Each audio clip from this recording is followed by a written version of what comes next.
Śrīmad Bhagavātam, 10th Canto, 1st chapter, verse 17. Brahmā orders the gods to appear on earth. The tutelary deity of earth, being overwhelmed by the great burden of hundreds of thousands of military phalanxes of the arrogant asura kings, gods descended from Diti, incarnate on earth. So the tutelary deity of earth went to Brahmā, the first being introduced in the universe by the Transcendental Lord. So went to Brahmā to seek protection. Taking the form of a cow, with tears in his eyes, in her eyes, weeping and pitying, she appeared before the Great One, Brahmā, to tell her sorrow. Thus, Brahmā heard all this, and together with the Sura gods, the gods of the upper paradise, and the one with the three eyes, Shiva, and this deity of the earth went to the shore of the milk ocean, where Kşiro-daka-Vişnu lives. After arriving there,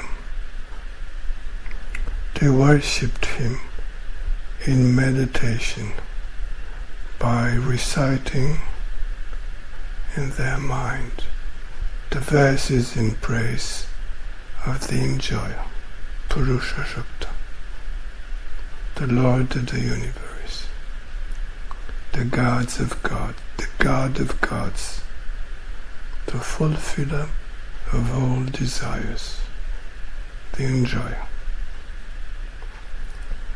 The recipient of the Veda, Brahmā, who was in Samadhi,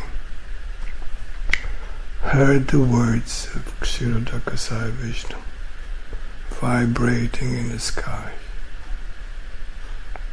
and afterwards said to the gods, O gods,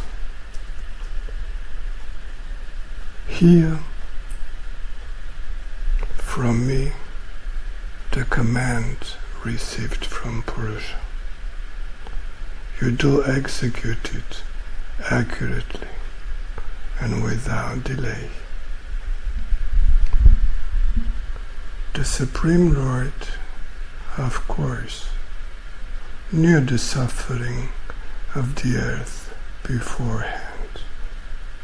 Thus, as long as the controller of the controllers will move on the earth by his own energy of time, for the lessening of the burden of the earth, you should manifest and take birth in the Yadu dynasty. The Supreme Lord, the Transcendental Enjoyer, will manifest in the house of Vasudeva. For his satisfaction, the wives of the gods, who are dear to him, will also take birth there. The temporal manifestation of the Supreme Lord, known as Ananta, the Infinite One, who has thousands of heads and is completely independent, appears as Balaram before the Lord Hari, Krishna, with a desire to satisfy him. The supreme energy of Vishnu, by which the universe is illusioned, appears with her various parts to carry out the Lord's order. Sri Shuka said, thus, after the mighty Lord of the progenitors, Brahmā, informed the gods, having pacified the Mother Earth with sweet words, he returned to his own realm, which is supreme in the universe. Now comes the announcement of the demigods to Kamsa,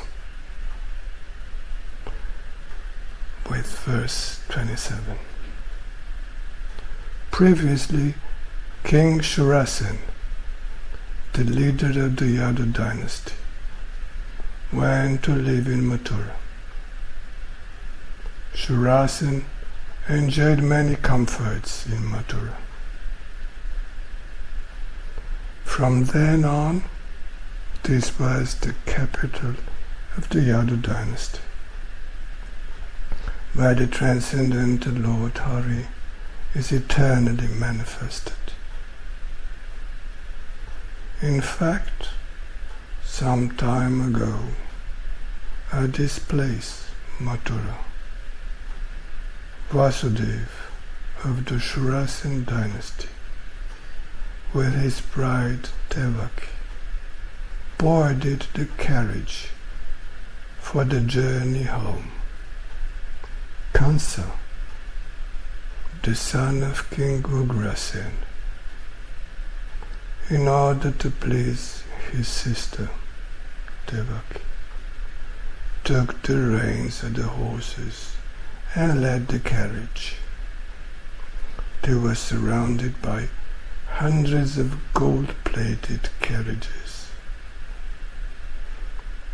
King Devaka, full of parental love for his daughter, gave his dowry 400 elephants decorated with gilded garlands,